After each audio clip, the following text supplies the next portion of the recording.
Hey everybody, it's Dusty Wallace from the Plugged In Church. Just want to give you a little bit of a follow-up from Plugged In Church's episode 51.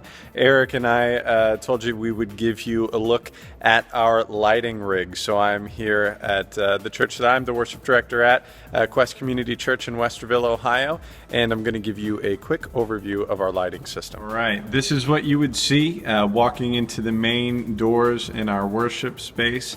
And we're going to break this down a little bit, but I just kind of wanted you to see all the elements that we're working with, and including some extra music stands on stage because we haven't had rehearsal yet this week.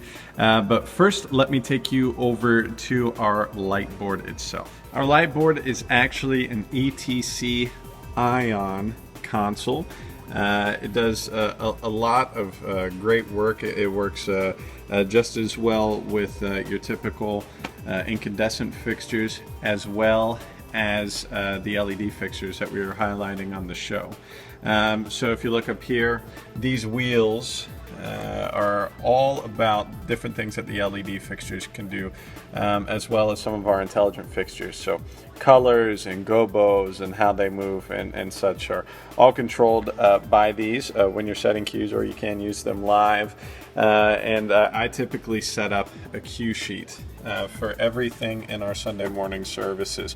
That all our video tech has to do is just go straight down the sheet, hit go, go, go, go, go, and one by one it takes them through each segment of the service. To make setting cues a little bit easier for me, I do have some submasters programmed here, and those are able to be labeled. So again, the ETC Ion rig is what we're using in our primary worship space. I want to show you these two, even though I'm not going to focus on them too much. These are those intelligent lights I was talking about in the podcast. Can't see them super well. There we go. We have 3 hanging right now, 4 total. 1 is down, 2 of which are functioning, so that's why I didn't want to spend too much time on them. But these are my guys that I use basically to fill spots with when we do dramatic stuff, you know, as far as theatrical style illustrations or whatever.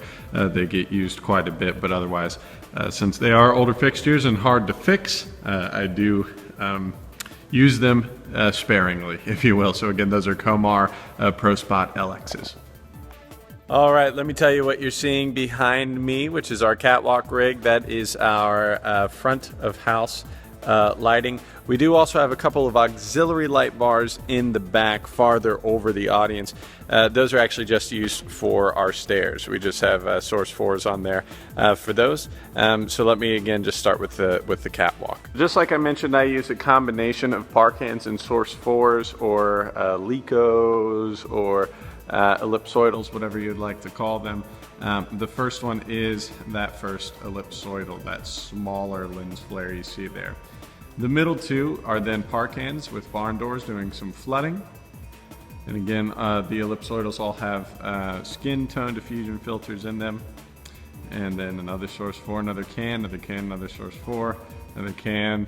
Actually, we have 2 cans next to each other on that one, and then source 4s at the end. So for those of you who are real big lighting guys, you might see that they're a little uneven. That's some of the shape of the stage, and also which dimmer packs we have that are coupled, that make individual lighting a little bit of a challenge.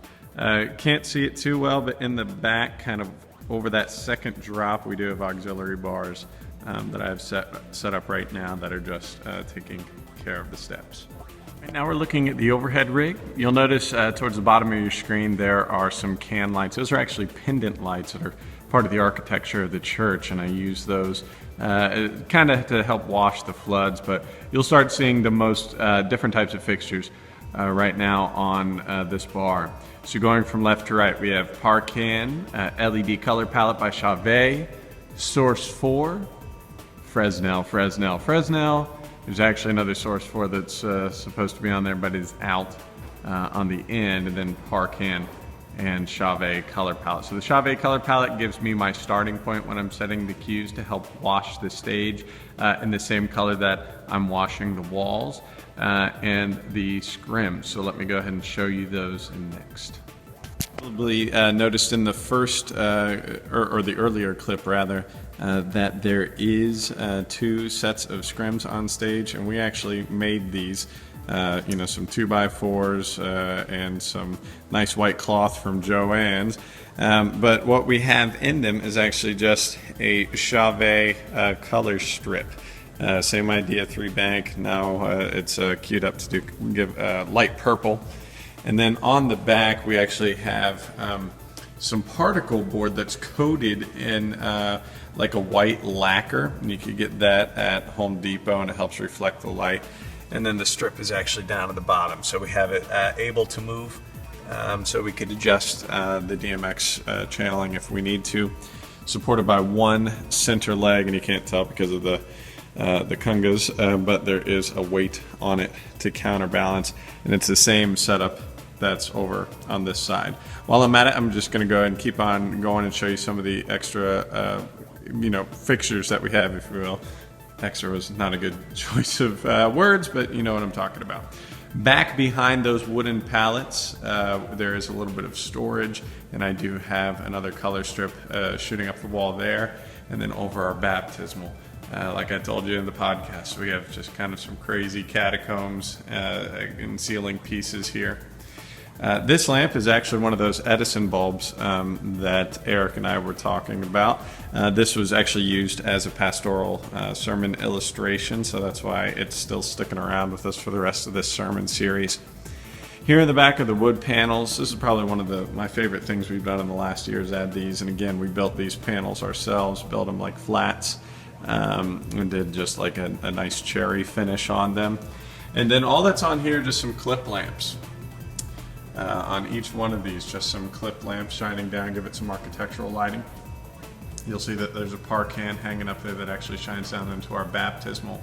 And there's a few channels up there that I've dropped cables down. You'll see running down the wall that control these lights, and also the lights in the drum cage. So up here we have a clip light that you're getting the lens flare from right now, and at the bottom you'll see a couple of can lights actually shining up on the kit, and so that keeps it nice and bright. And all those lamps in the drum cage are on one channel. Everything that's on the wood panels is on one channel. Edison bulbs on one channel. I also have a couple of just Edison plug Parkin lamps on top of these aluminum beams to give some backlighting. And you can see my preview screen back there. But that's all I do. I take the LED lights to help match what we have going on. And you'll notice too above the baptismal, I like to use architectural lighting if you have it. And just try to give it a good palette and match it with your backgrounds in ProPresenter or Easy Worship or whatever it is that you are using. As always, we want to thank you for listening to The Plugged In Church. If you haven't already done so, you could check out our website at thepluggedinchurch.com. You could catch all of our podcasts and show notes on the website. But if you'd like to catch our podcasts on an actual podcast through iTunes, you could do that simply by searching The Plugged In Church. And again, this video is to accompany episode 51. While you're there, go ahead and click subscribe, give us a rating, and also if you have any feedback for the show, suggestions for the show, or even some questions that you would like Eric and I to discuss, please send it our way. Again, all that information at thepluggedinchurch.com. Thank you very much, and power to your church.